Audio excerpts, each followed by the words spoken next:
Le fermier Tom Finnegan avait contourné le marais, profond soupir, des dizaines de fois au fil des années, et s'était habitué à y voir toutes sortes de choses. Mais ce sur quoi il tomba ce matin-là le poussa à composer immédiatement le numéro de la police locale. Il ne pouvait pas expliquer clairement ce qu'il voyait devant lui, répétant seulement que quelqu'un de très petit gisait dans l'eau, et que ce n'était certainement pas une poupée. Les policiers arrivèrent rapidement et fermèrent aussitôt l'accès au marais. Dans l'eau trouble gisait effectivement une petite silhouette. Aucune trace de lutte aux alentours. Seulement une empreinte nette d'une petite chaussure à proximité et un morceau de tissu sur la terre humide. Ces détails devinrent les premiers indices qui furent envoyés en expertise.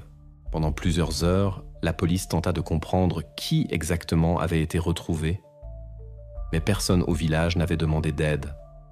Ce n'est que le lendemain qu'un couple, Sarah et Jonathan O'Connor, se présenta au commissariat. Ils signalèrent que leur fille cadette, Emily, n'était pas rentrée à la maison depuis la veille au soir, lors d'une promenade avec sa sœur aînée Fiona. Les époux ne purent expliquer la raison de leur silence. L'expertise confirma. C'était bien Emily O'Connor qui avait été retrouvée, la fille cadette de la famille Han qui avait emménagé à Ballymore seulement 3 mois auparavant. Désormais, l'enquête se concentra entièrement sur ses proches, particulièrement sur Fiona, la dernière personne à avoir vu Emily vivante. Jusqu'à ce jour-là, la famille O'Connor semblait tout à fait ordinaire. Sarah et Jonathan étaient arrivés à Ballymore début mai 2018, s'installant dans une petite maison en pierre à la périphérie du village. Les voisins disaient que les nouveaux résidents avaient été accueillis chaleureusement dès le départ, même s'ils se tenaient un peu à l'écart. Mais au village, c'était habituel. Les nouveaux venus observent toujours avant de prendre racine et de se faire des amis. Jonathan était agent immobilier. Avant de déménager à Ballymore, il travaillait dans une grande ville de l'Est de l'Irlande. Mais selon ses connaissances, la famille avait toujours voulu une vie plus calme, loin de l'agitation urbaine. Sarah avait aimé cet endroit tranquille, les collines pittoresques, l'air pur et ce fameux marais où les habitants allaient parfois chercher de la tourbe. Ils avaient acheté la maison rapidement, un vieux cottage à seulement 1 mile du centre du village. L'endroit semblait idéal pour une famille décidée à tout recommencer. Les époux avaient 2 enfants, l'aînée Fiona, qui venait d'avoir 12 ans, et la cadette, Emily, de 5 ans, sa cadette. Selon les enseignants et les voisins, Emily se liait facilement avec les gens. Elle s'était rapidement fait des amis parmi les enfants locaux. On la voyait souvent jouer avec d'autres dans la cour de la maison ou près de l'épicerie du village. Fiona, elle, était tout l'opposé de sa sœur. Calme, renfermée et toujours un peu distante. Elle se promenait souvent seule, ne parlait presque pas aux voisins, et quand on l'invitait à se joindre aux jeux ou aux conversations, elle refusait généralement. Mais à l'école, on le prenait avec calme. Les enseignants disaient que beaucoup d'adolescents de cet âge traversent une période similaire. Les parents pensaient aussi que c'était temporaire, un repli sur soi adolescent ordinaire qui passerait de lui-même. Extérieurement, tout semblait aller bien. Jonathan continuait à travailler à distance. Sarah aménageait la nouvelle maison et s'occupait des filles, et les voisins s'habituaient progressivement au rythme calme de vie de la famille O'Connor. Jusqu'au soir du 15 août, personne n'avait remarqué quoi que ce soit d'inhabituel. Ce jour-là, Sarah avait vu ses filles partir se promener. Il était déjà environ 6 heures du soir. La journée d'été touchait à sa fin. Les filles partaient souvent se promener dans les champs et les collines près de la maison, allaient parfois au marais, mais revenaient toujours avant la nuit. Ce soir-là, seule Fiona revint. Sarah lui demanda immédiatement où était sa sœur, mais la fillette répondit qu'Emily avait été retardée, qu'elle avait promis de revenir un peu plus tard. La mère décida d'attendre et ne donna pas l'alerte tout de suite. Quand il fit complètement noir, Sarah et Jonathan partirent à la recherche, mais rentrèrent bientôt à la maison sans avoir rien trouvé de suspect. Ils décidèrent qu'Emily avait pu s'arrêter chez l'un de ses nouveaux amis et reviendrait le matin. Cela peut sembler étrange, mais dans un petit village où tout le monde se connaît, de telles choses arrivaient régulièrement. Les O'Connor n'étaient pourtant pas encore habitués aux règles locales et décidèrent de ne pas paniquer prématurément. Mais au matin, quand la fillette ne revint pas, ils comprirent qu'il ne fallait plus attendre. Ce n'est qu'alors que Sarah et Jonathan se rendirent à la police. Jusqu'à ce moment-là, leur vie semblait absolument normale et n'attirait aucune attention.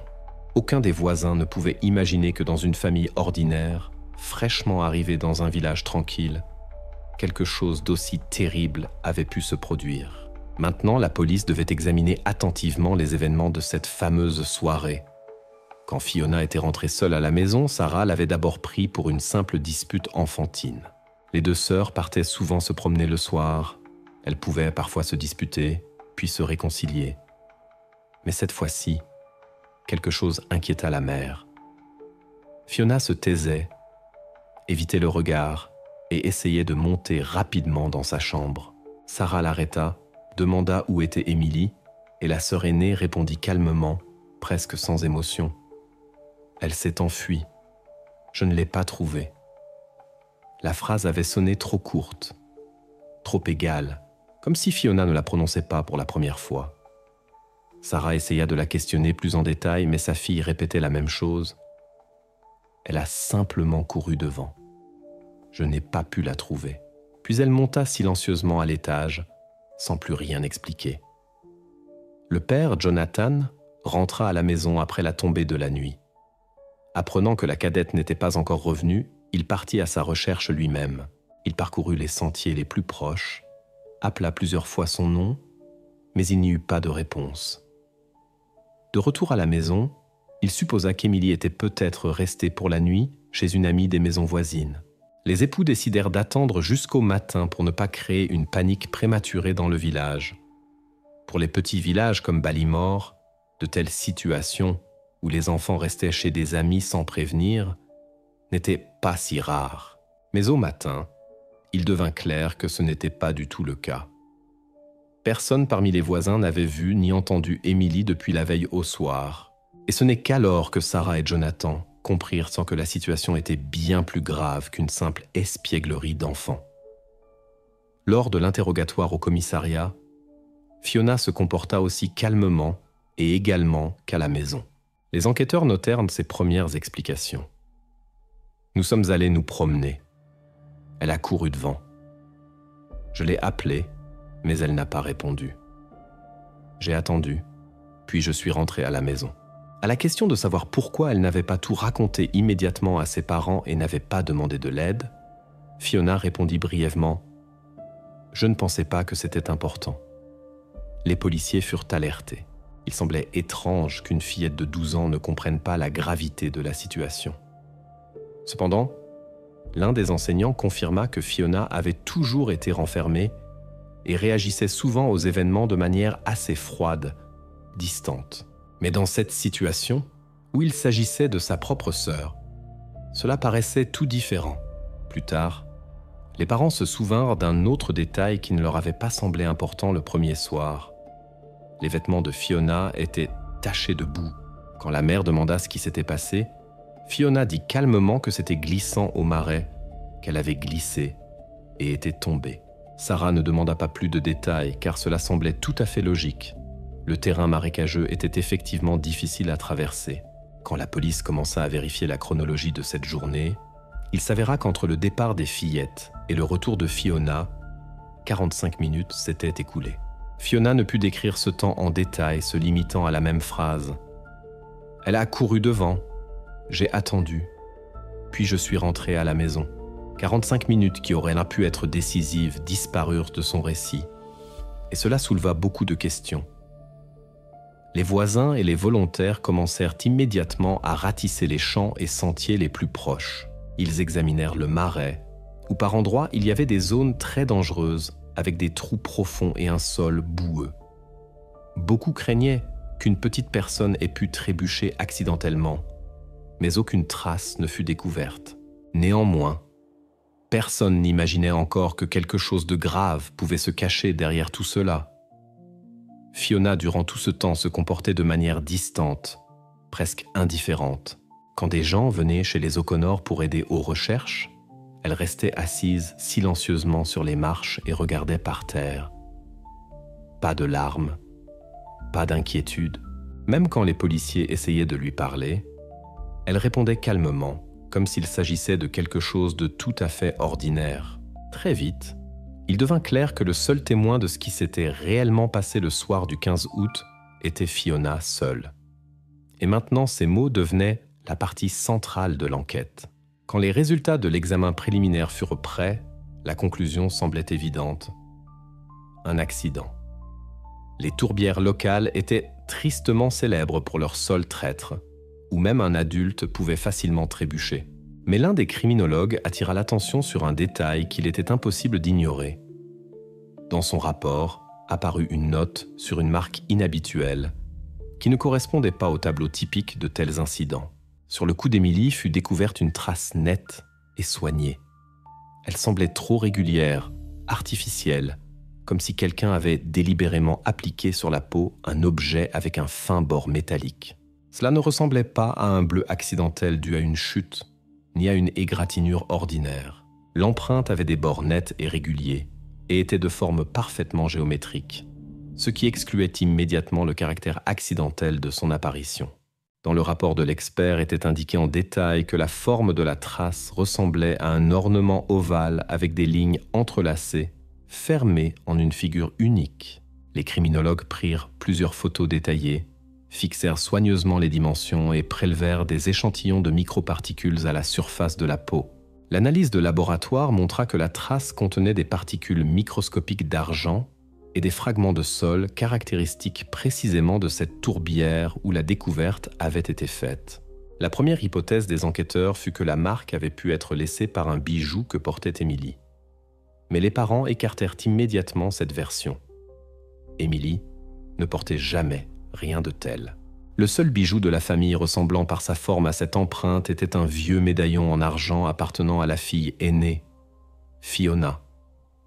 Le médaillon était une relique familiale qui revenait aux O'Connor de la grand-mère du côté paternel.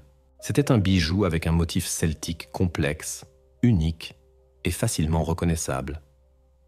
Jonathan confirma qu'il avait offert le médaillon à Fiona juste après leur déménagement à Ballymore. Les voisins et les enseignants de l'école se souvinrent également que Fiona ne se séparait presque jamais de ce bijou. Elle le portait constamment, qu'elle soit à l'école, à la maison ou en promenade dans la rue. Les enquêteurs demandèrent à la famille de fournir le médaillon pour le comparer avec l'empreinte découverte. Sarah le trouva immédiatement dans la chambre de Fiona et l'objet fut envoyé en expertise. Quelques heures plus tard, les criminologues donnèrent leur conclusion. L'ornement du médaillon correspondait parfaitement à la forme de la trace découverte sur le cou d'Emily. Les dimensions et les lignes coïncidaient avec une précision au dixième de millimètre, ce qui excluait tout hasard. Après avoir obtenu ces données, les enquêteurs procédèrent à un examen supplémentaire du médaillon et découvrirent que sur la face intérieure du bijou, dans une fine gravure, restaient des particules de ce même sol de la tourbière. Cela prouvait que l'objet n'avait pas simplement touché la peau d'Emily, mais avait directement été en contact avec le lieu de l'incident. De plus, sur la chaînette et le médaillon lui-même restaient de petites traces de boue fraîche, coïncidant avec le sol marécageux prélevé pour analyse sur le lieu de la tragédie. Ce fait devint le premier indice sérieux dans l'affaire qui, initialement, semblait être un banal accident. Maintenant, la police était forcée d'envisager sérieusement la possibilité que ce qui s'était passé n'était pas une simple chute ou un hasard. Ils devaient donc comprendre comment le médaillon de Fiona avait laissé une trace aussi visible sur la peau de sa sœur cadette. Jusqu'à ce moment-là, la famille O'Connor était perçue comme victime des circonstances et de la tragédie. Mais maintenant, l'attitude commençait à changer. La question de savoir comment exactement le bijou de la sœur aînée avait été si étroitement pressé contre la peau de la cadette devenait centrale pour la suite de l'enquête.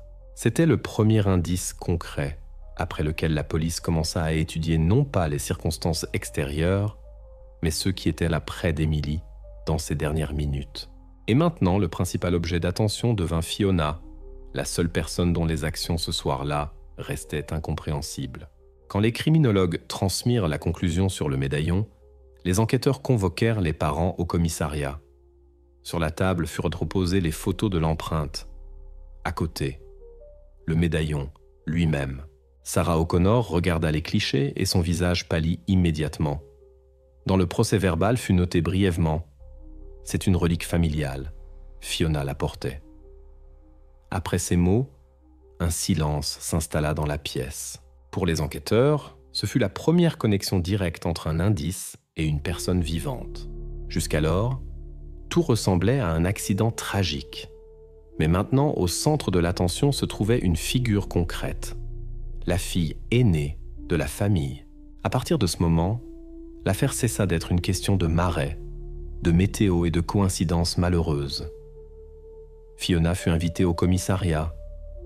Selon le protocole, elle était accompagnée par sa mère. L'interrogatoire se déroula calmement. Pas de larmes, aucune tentative de se justifier. Elle était assise sur une chaise, regardant fixement un point, et répondait brièvement. Quand l'enquêteur lui montra le médaillon, Fiona confirma calmement que c'était son bijou. À la question de savoir où il était le jour de la promenade, elle répondit « Sur moi ». Ni hésitation, ni peur dans la voix, seulement de la fatigue et de l'indifférence qui semblait contre nature pour son âge. L'enquêteur nota dans son rapport que l'enfant ne manifestait aucune réaction émotionnelle à la mention de sa sœur. Il semblait qu'elle ne comprenait pas pleinement la gravité de ce qui se passait ou qu'elle ne voulait simplement pas discuter de cette journée. Quand on lui demanda comment le bijou avait pu se retrouver sur le lieu de l'incident, Fiona répondit calmement « Je ne sais pas. Peut-être qu'il est tombé. » Cette phrase deviendrait plus tard essentielle dans l'analyse de son comportement. Les experts en psychologie infantile, appelés dans l'affaire, noteraient que les intonations avec lesquelles elle parlait ne correspondaient pas à la réaction à la perte d'un proche. Voix égale, regard dirigé vers un point, absence totale de manifestation d'inquiétude. La police examina attentivement les vêtements de Fiona qu'elle portait ce soir-là.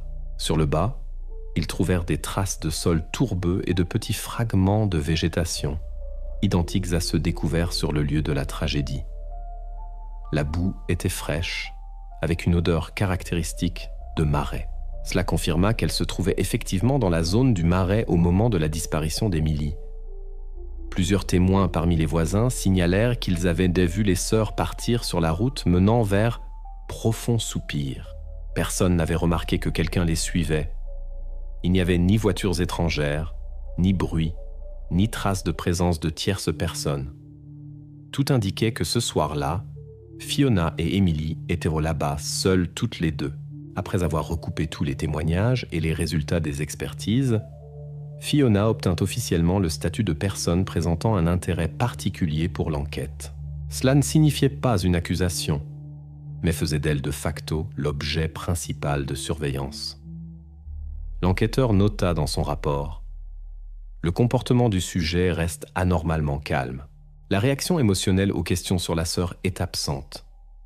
À la mention du médaillon, le regard se baisse, le ton de la voix diminue. Probablement, on observe une suppression des sentiments ou un évitement conscient du sujet.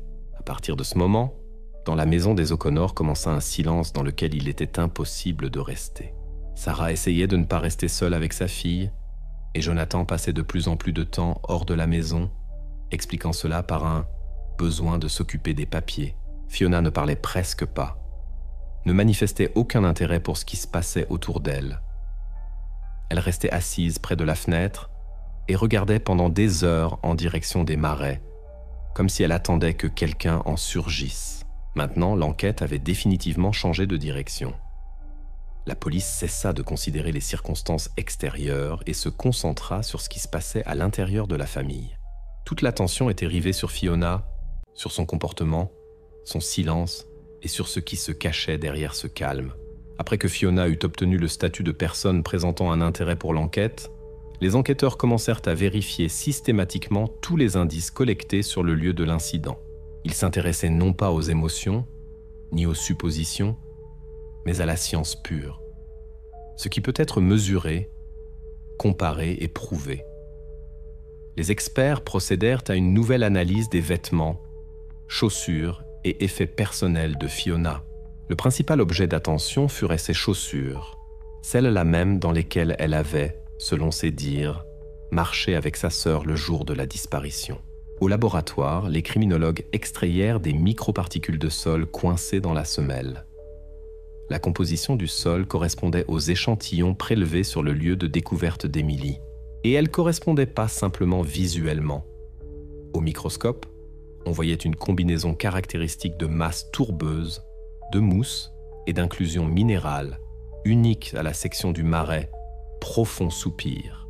De plus, l'analyse chimique montra la présence de petites particules d'eau marécageuse imprégnées dans le tissu de la chaussure. Selon l'estimation des experts, la chaussure avait été en contact avec une surface humide pendant au moins plusieurs minutes, clairement plus que si une personne avait simplement trébuché au bord. Cela signifiait que Fiona s'était trouvée là où Émilie avait été retrouvée plus tard et avait passé sur cette section suffisamment de temps pour que les chaussures soient imprégnées d'eau et de boue des couches inférieures du sol. L'étape suivante fut l'expertise génétique. Sur les vêtements d'Émilie furent redécouverts des cheveux ne lui appartenant pas.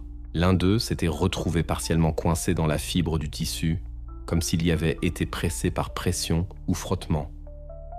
L'analyse ADN confirma une correspondance totale avec l'échantillon prélevé chez Fiona. Cette correspondance était inconditionnelle, excluant toute erreur accidentelle. Quand les résultats furent retransmis au service d'enquête, il devint clair que la ligne de démarcation entre possibilité et fait s'était effacée. On ne pouvait plus dire que la sœur aînée était simplement présente quelque part à proximité. Il était maintenant prouvé qu'elle se trouvait en contact direct avec Émilie au moment précédant sa disparition. Dans les rapports apparut la phrase « Les indices physiques confirment la présence de la personne suspecte dans la zone de l'incident et l'interaction avec la victime. » Les enquêteurs ne se précipitaient pas pour tirer des conclusions, mais comprenaient intérieurement déjà. L'image commençait à se dessiner en une seule ligne. La police interrogea à nouveau Fiona. On lui lut les résultats de l'expertise et on lui demanda d'expliquer comment les traces du marais avaient pu se retrouver sur ses chaussures si, selon ses dires, elle avait seulement attendu près du chemin. Fiona ne changea pas d'expression, ne pleura pas, ne se troubla pas. Elle répondit du même ton égal. « J'ai probablement accidentellement marché trop près. » Une telle réponse ne satisfit personne. L'enquêteur nota que son comportement ne reflétait ni surprise, ni tentative de se défendre, ni désir de se justifier. Il semblait que Fiona s'était consciemment détachée de ce qui se passait, comme si elle observait tout de l'extérieur. Pour la police maintenant, tout semblait sans équivoque. La géologie, la génétique et la logique du temps indiquaient complètement la présence de Fiona sur le lieu de la tragédie. Ces indices ne pouvaient être une coïncidence. Chaque analyse, chaque prélèvement confirmait que ce soir-là, quelque chose s'était produit entre les sœurs que personne parmi les adultes n'avait remarqué alors. À partir de ce moment, l'enquête cessa de douter de la direction du travail. Tous les efforts furent concentrés sur la reconstitution des dernières 45 minutes qui séparèrent la promenade de la disparition d'Émilie. Et au centre de ce court mais décisif laps de temps se tenait Fiona O'Connor. Tandis que les enquêteurs vérifiaient là les faits et analysaient les indices, les enseignants et les voisins parlaient de plus en plus de la façon dont Fiona s'était comportée dans les jours suivant la tragédie. Son comportement ne semblait pas simplement étrange. Il ne correspondait manifestement pas à ce que tous attendaient. Pas de larmes, pas de confusion ou d'anxiété, seulement du repli sur soi et une indifférence absolue aux conversations sur sa sœur. Le psychologue scolaire donna à la police un rapport détaillé. Il y était noté qu'après l'incident, Fiona était retournée à l'école après seulement quelques jours, refusant le congé proposé. Ses enseignants décrivirent son état comme émotionnellement distant, comme si elle observait ce qui se passait de l'extérieur. Dans ses notes, le psychologue souligna que Fiona manifestait une absence totale d'émotion lors des discussions sur Émilie. Quand on lui posait des questions, la fillette se taisait ou répondait par monosyllabes, évitant toute mention du nom de sa sœur. L'un des enseignants se rappela comment il lui avait proposé son soutien et la possibilité de parler à tout moment. Fiona lui avait dit calmement qu'elle ne voyait pas l'intérêt. Aucune agressivité, aucune tristesse, juste une indifférence égale. C'était tellement inhabituel que le pédagogue nota même dans le journal « Comportement de l'élève atypique, problème psychologique possible ». Dans les rapports de police apparurent également des extraits de conversations avec les voisins de la famille O'Connor. Ils remarquaient qu'après la tragédie, Fiona était devenue encore plus renfermée qu'elle ne l'était auparavant.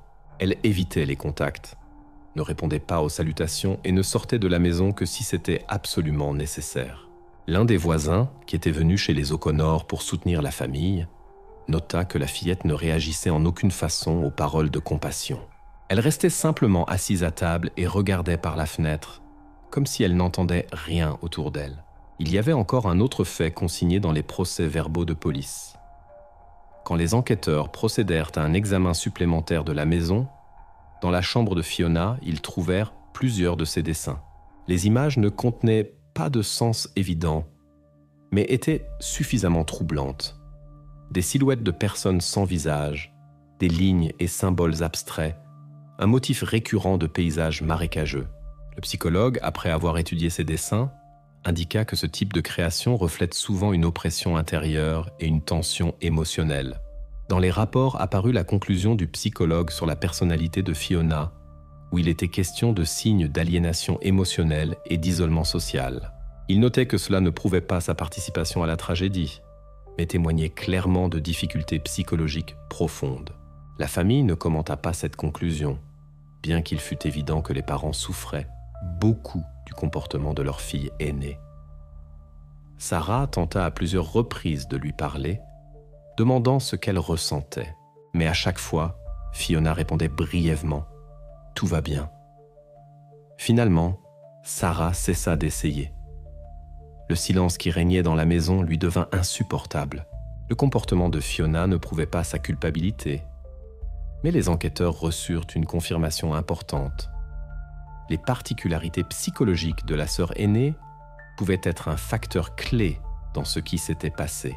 Le détachement émotionnel, l'absence de réaction aux événements graves et le refus de discuter des détails, tout cela n'inquiétait pas seulement la police, mais renforçait la conviction que Fiona cachait quelque chose d'important. Maintenant, il ne restait à l'enquête qu'une chose: comprendre si sa froideur était le résultat d'un choc vécu ou si derrière elle se cachait quelque chose d'autre qui restait encore au-delà de la compréhension de l'entourage. Quand la police décida de parler encore une fois avec Fiona, l'enquêteur était prêt à entendre n'importe quoi. Des accusations, des aveux, des explications confuses. Mais ce que dit la fillette surprit même lui. À la question directe de savoir comment le médaillon avait pu laisser une trace aussi nette sur la peau d'Emily, Fiona répondit calmement qu'elle avait perdu le bijou déjà 1 semaine auparavant. Au début, personne ne prit ses paroles au sérieux. Il semblait que c'était simplement une tentative de détourner les soupçons d'elle-même. Mais la fillette insistait. Le médaillon avait disparu bien avant le jour où elle et Emily étaient parties en promenade. Selon ses dires, elle se promenait près du marais seule. Le bijou avait glissé de son cou et elle ne l'avait pas retrouvé. Depuis la perte, plusieurs jours s'étaient écoulés et Fiona affirmait avoir même dit cela à sa mère. La police convoqua immédiatement Sarah O'Connor pour clarifier ce détail. Sarah confirma que sa fille lui avait effectivement signalé la perte du médaillon, mais elle n'y avait pas accordé beaucoup d'importance, pensant qu'il était quelque part à la maison.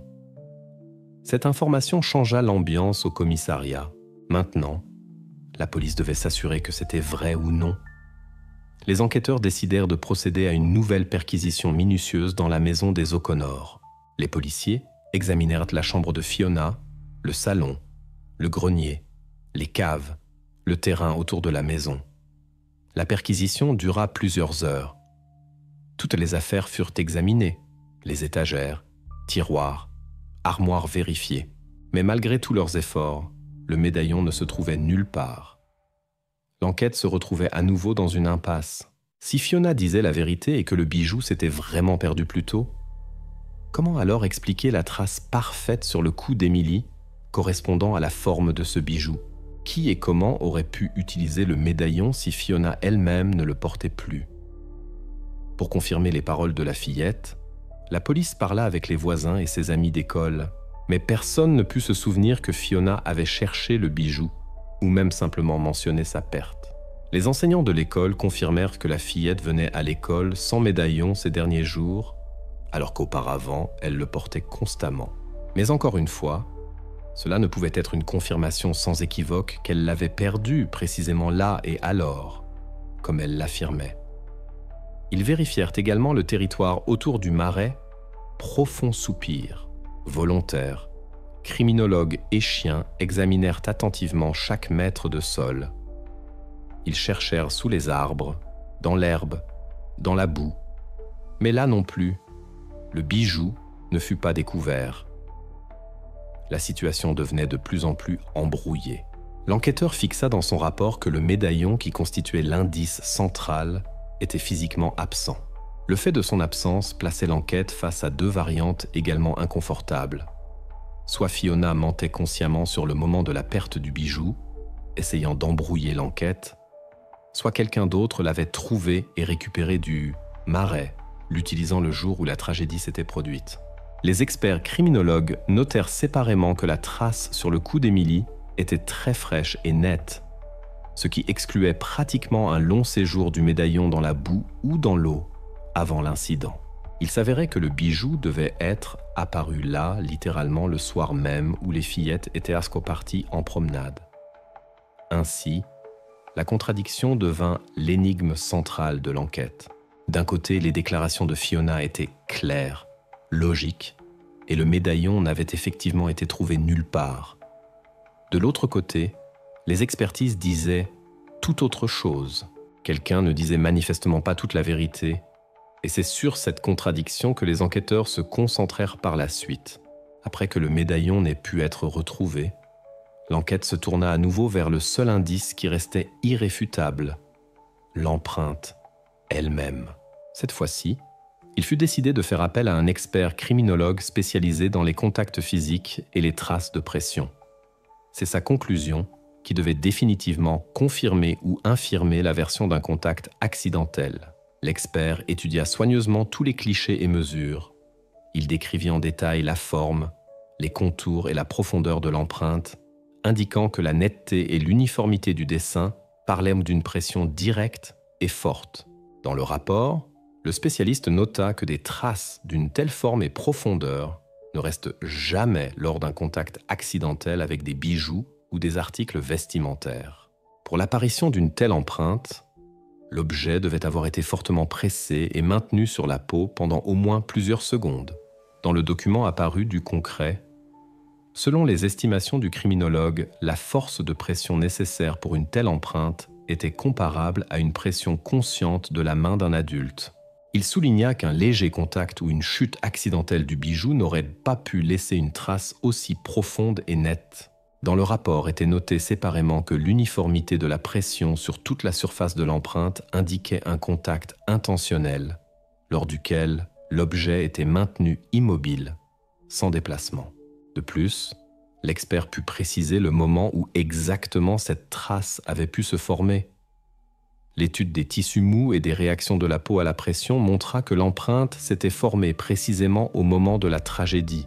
Cela signifiait que le médaillon avait été pressé contre le cou d'Emily précisément quand s'était produite l'immersion dans l'eau et ne pouvait en aucun cas être resté sur elle à l'avance ou après l'incident.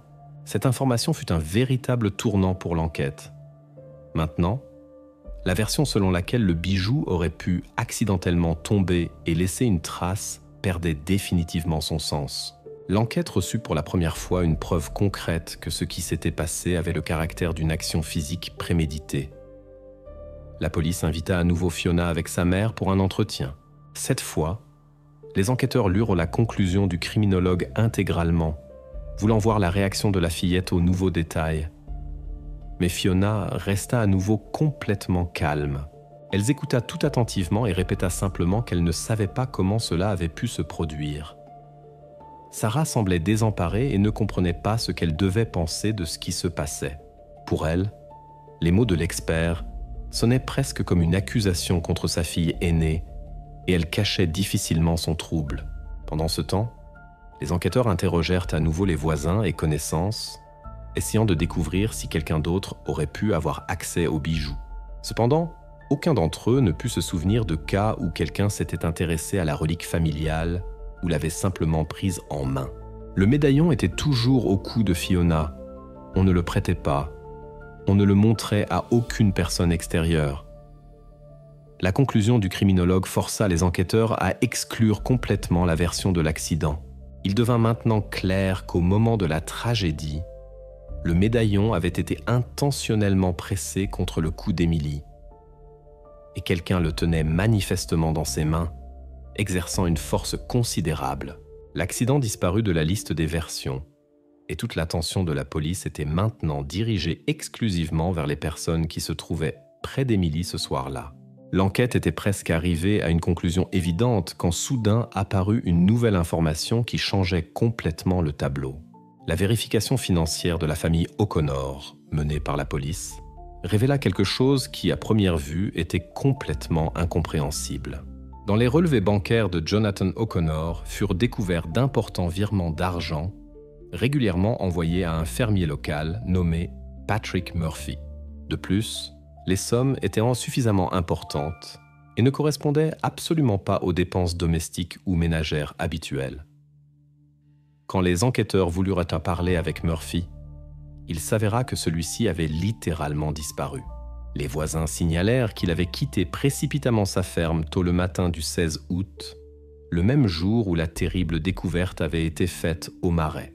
Sur demande de la police, Interpol confirma « Le fermier avait quitté l'Irlande par avion en direction de l'Europe de l'Est, sans laisser aucune coordonnée. Le fait de son départ précipité alerta la police et l'obligea à étudier cette piste plus attentivement. Jonathan fut convoqué pour un interrogatoire. Initialement, le père semblait calme et confiant, mais à la mention des virements d'argent, il devint visiblement nerveux. Il admit qu'il transférait de l'argent à Murphy, mais déclara que c'était des paiements pour un terrain. Selon ses dires, il prévoyait depuis longtemps d'agrandir secrètement les limites de son terrain en annexant une petite partie de la terre du voisin et comptait formaliser cela plus tard, sans attirer l'attention des autorités. Cette histoire parut peu convaincante aux policiers. Ils ne pouvaient comprendre pourquoi une telle transaction nécessitait d'utiliser des virements d'argent cachés et pourquoi, après ce qui s'était passé, le fermier avait soudainement décidé de fuir le pays. Tout cela semblait étrange et extrêmement suspect, compte tenu des circonstances. Au village commencèrent également à circuler des rumeurs selon lesquelles Patrick Murphy éprouvait depuis longtemps des difficultés financières, et certains affirmaient même l'avoir vu récemment nerveux et préoccupé. Les criminologues se tournèrent à nouveau vers les indices collectés au Marais, essayant de trouver quelque chose qui indiquerait la présence du fermier dans la zone de l'incident. Mais aucune nouvelle trace ne fut découverte là-bas. Néanmoins, la version apparue d'un enlèvement, avec la participation d'une tierce personne, commença maintenant à être activement travaillée par les enquêteurs. Cette hypothèse s'inscrivait bien dans les étrangetés du comportement du père, les virements d'argent cachés et le départ soudain de Patrick Murphy. Jonathan insistait toujours sur sa version des événements, mais la police accueillit ses paroles avec un grand scepticisme. Particulièrement après que les spécialistes eurent vérifié les appels de Jonathan et découvert plusieurs conversations avec Murphy, tard le soir, la veille de la tragédie. Les opérationnels commencèrent à travailler sur les connexions du fermier et ses dernières actions. Il était possible qu'il ait utilisé la tragédie de la famille O'Connor pour effacer ses traces et s'enfuir. Et il était possible que sa disparition soit directement liée à ce qui se passait dans la famille. Chacune de ces versions avait maintenant pleinement le droit d'exister, et les enquêteurs ne pouvaient ignorer aucune d'elles. Ainsi, dans l'affaire qui semblait complètement concentrée sur Fiona et son rôle possible dans la tragédie, apparut soudain un suspect complètement nouveau. Les enquêteurs durent à nouveau vérifier chaque détail et chaque témoin pour comprendre comment exactement la figure du fermier en fuite pouvait s'inscrire dans les événements de cette soirée fatale. Tandis qu'une partie de la police s'occupait de clarifier les étranges opérations financières du père et cherchait le fermier disparu, une autre partie de l'équipe continuait à étudier la vie personnelle de la famille O'Connor. Les enquêteurs savaient, pour comprendre ce qui s'était réellement passé, Il fallait comprendre les gens qui vivaient dans cette maison bien avant cette soirée. Lors d'un nouvel examen de la chambre de Fiona, derrière un vieux meuble fut trouvé son journal intime. Il semblait qu'on avait essayé de le cacher des regards extérieurs.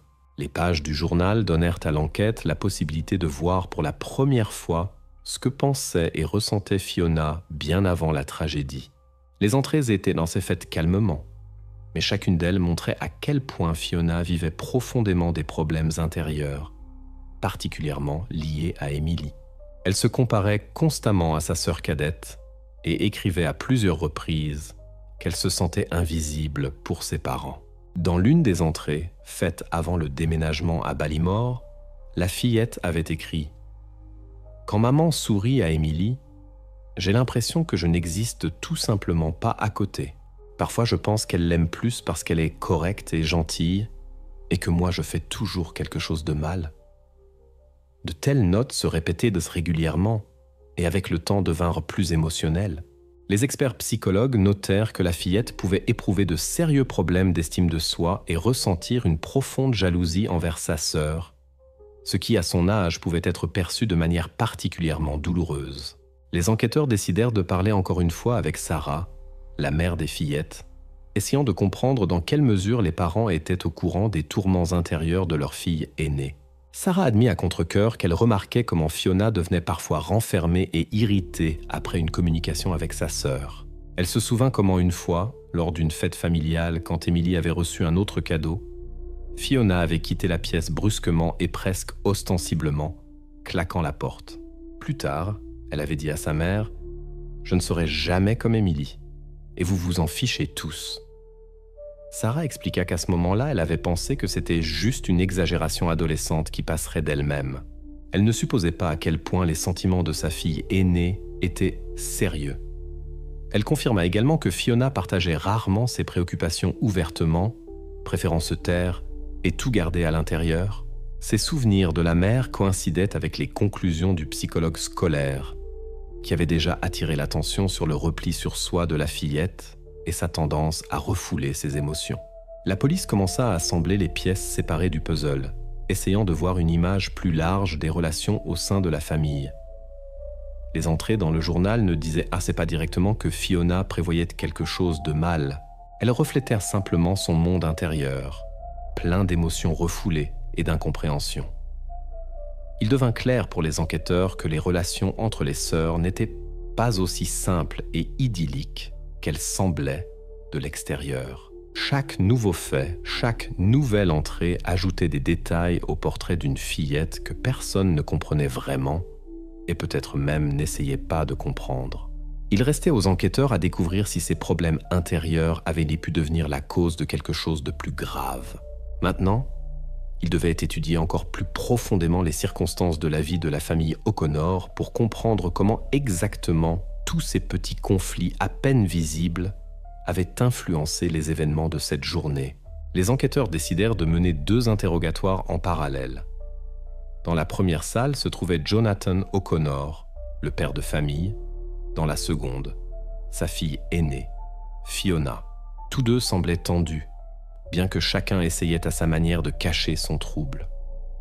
Ce jour-là, l'enquête devait comprendre définitivement quelle trace exactement était fausse et laquelle était réelle. Jonathan rectifiait nerveusement sa chemise et évitait manifestement le regard de l'enquêteur.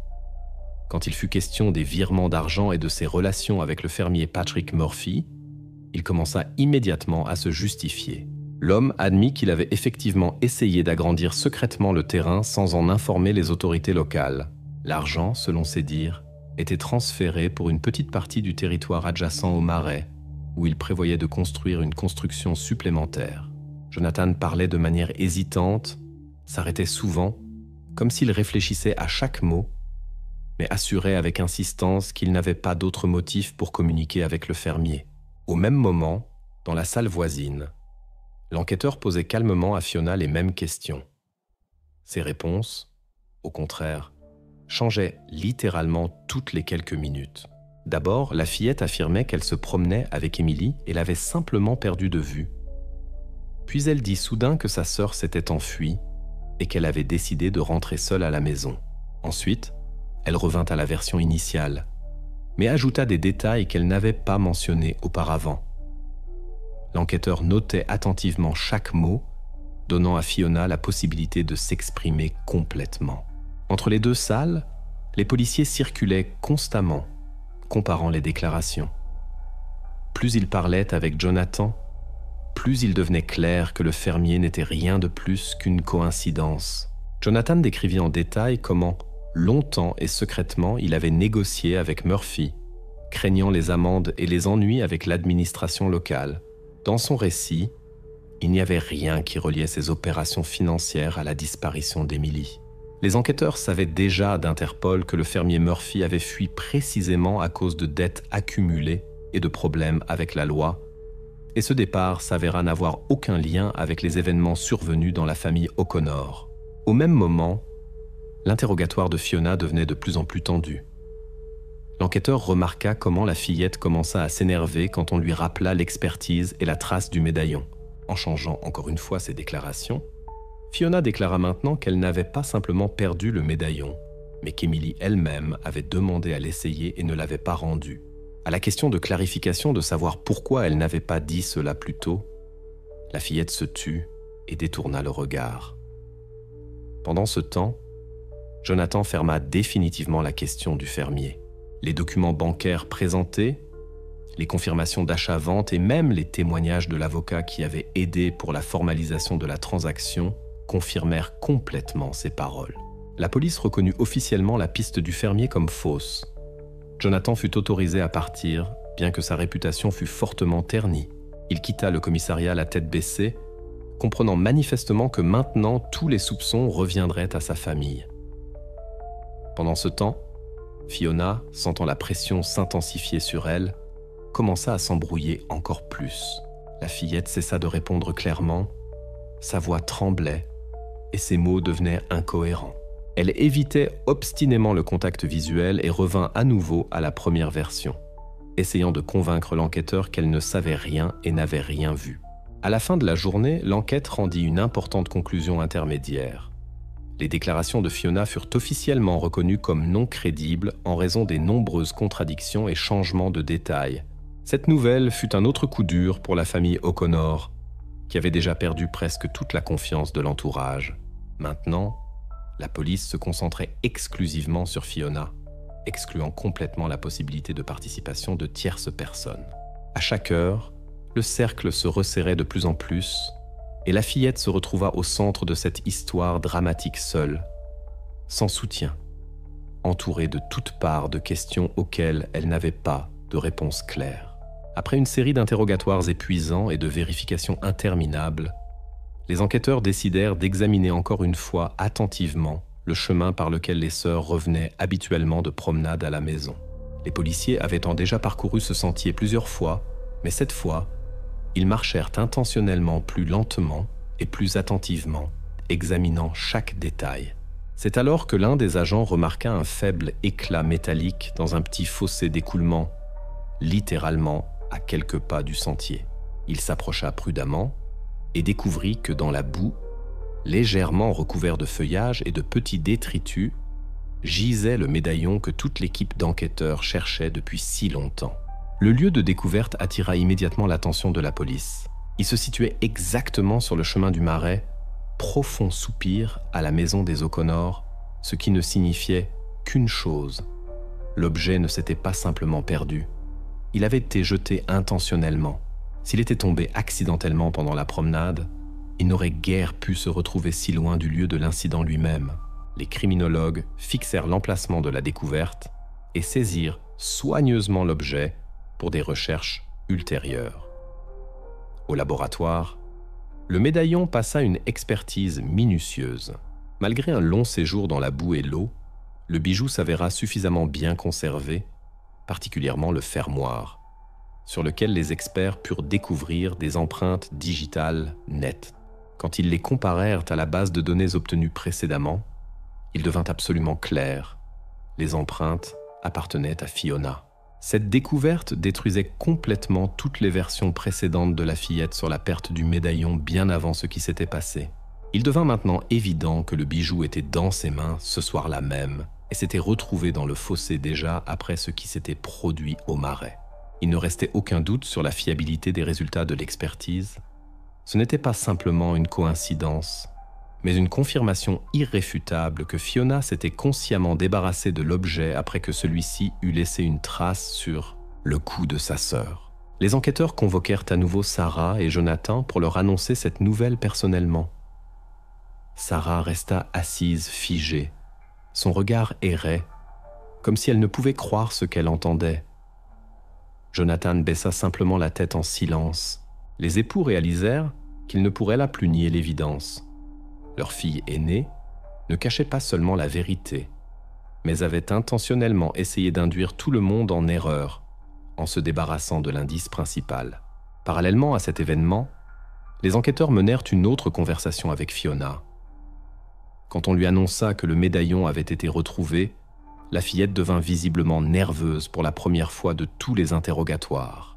Elle essaya de dire qu'elle ne se souvenait pas comment le médaillon s'était retrouvé là, puis répéta à nouveau la version selon laquelle elle avait perdu le bijou, mais déjà avec beaucoup moins d'assurance, comprenant qu'on ne la croyait plus. La fillette se tut, détournant le regard sur le côté et essayant de ne pas croiser les yeux des enquêteurs. Maintenant, la police avait entre les mains ce qui avait tant manqué. Une preuve physique irréfutable reliant directement Fiona aux événements de cette journée. À cette étape de l'enquête, il n'y avait plus besoin de vérifier les versions et de chercher des explications à ces déclarations contradictoires.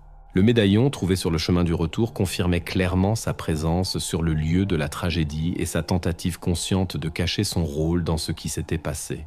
L'enquête se préparait à la prochaine étape, comprenant que maintenant il devait non seulement comprendre les indices, mais aussi essayer de comprendre les motifs de l'acte accompli par une fillette que tous autour considéraient comme renfermée, mais tout à fait ordinaire.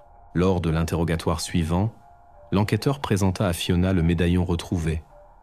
L'objet fut posé sur la table, juste devant elle. La fillette reconnut immédiatement le bijou et confirma qu'il lui appartenait. Cette fois, elle ne répéta pas les versions précédentes selon lesquelles le médaillon avait été perdu bien avant l'incident. L'enquêteur informa que sur le fermoir du médaillon, les experts avaient découvert ses empreintes digitales, et cela contredisait complètement ses déclarations initiales. Au lieu d'essayer de se justifier ou de trouver une explication, Fiona admit calmement et brièvement sa culpabilité. Elle expliqua qu'un conflit s'était produit entre elle et Emily pendant la promenade près du marais et confirma qu'elle avait elle-même poussé sa sœur dans l'eau. Elle ajouta également qu'Emily n'avait pas pu sortir, mais la fillette ne manifesta aucune émotion notable ni signe de repentir. Ces paroles furent fixées par l'enquêteur dans un procès-verbal officiel. Malgré la gravité de l'aveu, le comportement de Fiona resta inchangé. Elle se tenait droite et n'évitait pas le regard de l'enquêteur. Dans le procès-verbal fut noté séparément que son état émotionnel au moment de l'aveu ne changeait pas, restait stablement calme et indifférent. Après l'interrogatoire, la police obtint une confirmation formelle et définitive de la participation de Fiona à ce qui s'était passé au marais. À partir de ce moment, tous les efforts de l'enquête se concentrèrent non plus sur la découverte de qui avait commis l'acte, mais sur les raisons qui y avaient conduit. Après l'aveu de Fiona, les enquêteurs décidèrent de reconstituer en détail la séquence des événements de cette soirée.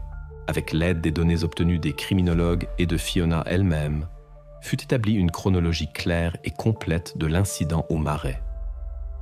Selon les faits établis, les sœurs sortirent de la maison vers 6 heures du soir. Elles suivirent l'itinéraire habituel, empruntant un étroit sentier en direction du marais, profond soupir. Sur le sol marécageux, les experts fixèrent les traces de chaussures des 2 fillettes qui s'arrêtèrent à quelques mètres de la rive. Là, une dispute se produisit entre elles. La cause du conflit fut le médaillon qu'Emily avait pris à Fiona et ne voulait pas rendre. La sœur aînée essaya de le récupérer. Une bagarre s'engagea entre elles, ce qui était confirmé par le caractère et la direction des traces sur le sol, montrant clairement un déplacement brusque et une perte d'équilibre de l'une des sœurs. À en juger par les résultats de l'expertise, Emily se retrouva dans l'eau après cela. Le lieu de chute se trouvait là où commençait immédiatement une profondeur importante et la rive était trop glissante et boueuse pour en sortir seule. Au moment où Emily se retrouva dans l'eau, la sœur aînée tenait le médaillon dans sa main, et c'est alors que l'objet fut pressé avec force contre le cou de la cadette, laissant la trace caractéristique qui devint par la suite l'indice le plus important. Après l'incident, Fiona revint par le même sentier. Environ à mi-chemin de la maison, elle se débarrassa du bijou, le jetant dans le fossé d'écoulement, ce qui fut également confirmé par le lieu de sa découverte par la police. Le temps écoulé entre le départ de la maison et le retour de Fiona correspondait à environ 45 minutes, ce qui coïncidait parfaitement avec les conclusions de l'enquête. Cette reconstitution précise permit aux enquêteurs d'obtenir une image complète des événements de cette soirée et d'éliminer toute incohérence dans les déclarations données précédemment par Fiona. Maintenant, l'enquête devait comprendre les motifs qui avaient conduit à de telles actions. Le procès dans l'affaire de Fiona O'Connor commença au printemps 2019 et attira immédiatement l'attention non seulement à cause des circonstances du crime, mais aussi à cause de l'âge de l'accusé. Tous les faits étaient déjà confirmés. L'aveu, les indices trouvés, les correspondances par expertise. La question n'était pas la culpabilité, mais comment évaluer juridiquement l'acte d'une personne qui n'avait que 12 ans. Le parquet affirmait que les actions de Fiona avaient un caractère conscient. Elle avait caché l'objet, donné de fausses déclarations et essayé d'embrouiller l'enquête, ce qui témoignait d'une compréhension des conséquences de ses actes. Selon l'accusation, l'âge ne pouvait servir d'excuse. Les avocats, au contraire, insistant sur une conclusion psychiatrique qui parlait d'un trouble émotionnel prononcé et de troubles de la personnalité.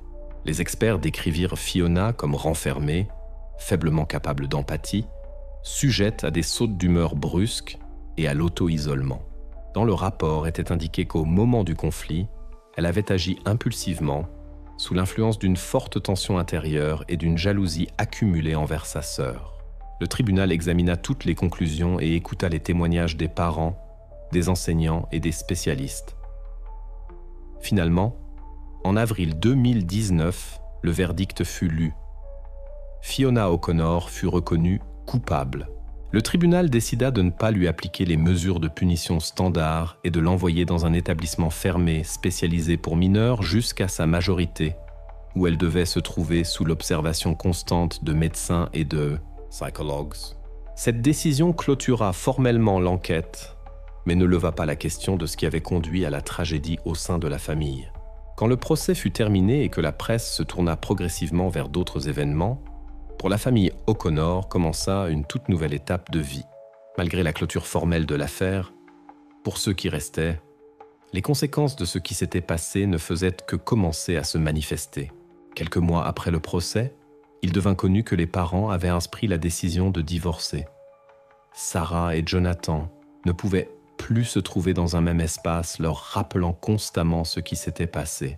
Leur vie commune se retrouva détruite. La maison à la périphérie du village fut mise en vente et bientôt la famille quitta Ballymore pour toujours. Aucun des voisins et connaissances n'entendit plus parler d'eux. Ils préférèrent disparaître complètement du champ public. Fiona, durant tout ce temps, se trouvait dans un établissement spécialisé sous l'observation constante de médecins et de psychologues. Les informations à son sujet étaient peu nombreuses, mais il était connu qu'un programme de thérapie de longue durée lui avait été assigné, visant à surmonter les problèmes émotionnels révélés. Les événements de cette soirée au Marais laissèrent une trace profonde non seulement dans la famille O'Connor, mais dans tout le village. Les habitants locaux essayaient de ne plus en parler à voix haute. Cependant, l'histoire se rappelait constamment.